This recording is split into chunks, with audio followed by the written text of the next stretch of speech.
Salut la famille, aujourd'hui on se retrouve pour une nouvelle vidéo. Aujourd'hui on va parler du documentaire qui est sorti sur le Prime qui concerne l'amour, les relations amoureuses, ton orientation sexuelle, la rupture, etc. Ça englobe tout l'amour. Personnellement, dans ce documentaire, il y a un passage qui m'a marqué. C'est quand un des intervenants a témoigné sur le fait que les femmes blanches, des fois, étaient un peu omnibulées par les hommes noirs comme si c'était des trophées. Là, vous pouvez remarquer que c'est quelqu'un qui est sur Tinder. Donc je vous mets l'extrait ici. Et ensuite, je vous fais une petite analyse de ce que moi aussi je pense par rapport à ça.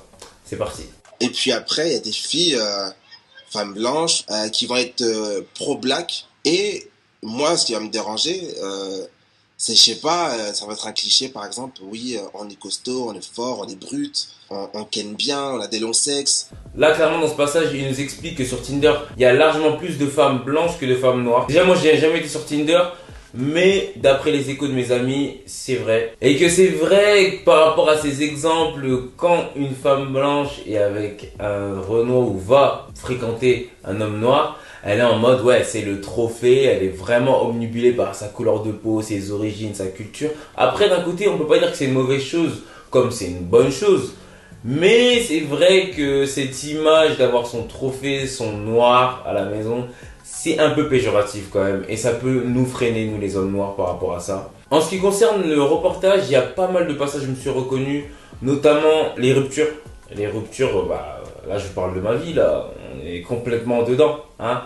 Une rupture, faut savoir que elle peut vous faire mal comme elle peut vous passer très très vite. Donc si vous êtes dans mon cas et vous pensez que vous pouvez pas remplacer cette personne ou que vous avez raté quelque chose, et ben vous savoir que bah non, la vie elle est faite plein d'aléas. Vous savez que dans une relation amoureuse, c'est pas le temps qui compte. Vous pouvez rencontrer une personne pendant 7 mois, il se passe énormément de trucs, et vous pouvez être avec une personne pendant 10 ans, 20 ans, vous avez eu même des enfants avec, et croyez-moi que vous n'allez pas être heureux. En fait, je pense que l'amour ne se définit pas forcément par rapport au temps. C'est plus l'intensité qu'il y a dans cet amour. Souvent, les gens ils disent oui, mais j'ai des souvenirs avec cette personne, on a fait tant de choses, on a fait tant de trucs, mais si d'un côté, vous avez fait énormément de choses ensemble, mais que ça se passait mal, c'était pas forcément un amour bon pour vous, c'était peut-être un amour toxique. Et ça, vous en rendez pas compte. Souvent, l'amour toxique, on s'en rend compte toujours après, tu vois. Toujours après, quand on voit à quel point ça change notre vie. Une relation amoureuse, ça peut changer un quotidien. Ça peut améliorer votre train de vie, comme ça peut vous faire régresser dans tout ce que vous faites. Donc, faut bien choisir, faut bien faire la part des choses entre l'amour et les habitudes. Parce que beaucoup confondent l'amour et les habitudes.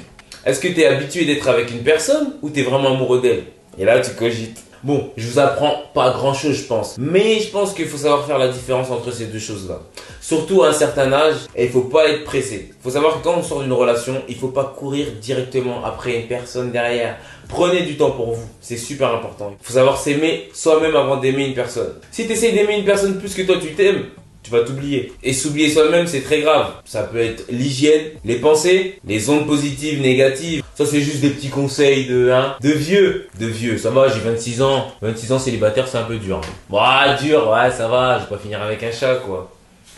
Et vous savez, les gens, quand ils arrivent à un certain âge, entre 25, 30 ou voire plus, quand ils sont célibataires, ils ont l'impression d'avoir raté leur vie. À un certain âge, quand t'as pas d'enfant, quand t'as pas de partenaire, ou que t'as rien concrétisé avec une personne, on a ce pressentiment de rater notre vie ou de se dire que voilà, un tel s'est marié à un tel âge, l'autre a fait des enfants à un tel âge, mais en vrai, on devrait pas se mettre cette pression. Chacun avance comme il doit avancer. Parce que quand on est petit, on pense tout ça, surtout les femmes. Moi, à 25 ans, j'aurai une maison avec plein d'enfants. C'est bien de prévoir et de s'imaginer ça dans sa tête, mais rien ne se passe comme prévu malheureusement dans la vie. On ne sait pas sur qui on tombe et souvent on ne sait pas ce qu'on veut. C'est ça le problème des humains. En amour, on ne sait pas toujours ce qu'on veut parce que chacun est différent. Tout le monde ne peut pas être à la hauteur de nos attentes. Donc c'est pour ça que je pense que l'amour c'est quelque chose où on doit s'adapter. Que ce soit l'un envers l'autre, on doit s'adapter par rapport aux habitudes de l'autre. Donc voilà, pour conclure, si vous aussi voulez savoir des choses par rapport à votre relation, par rapport à l'amour, votre future relation, votre ancienne relation, vous vous posez des questions par rapport à votre vie actuelle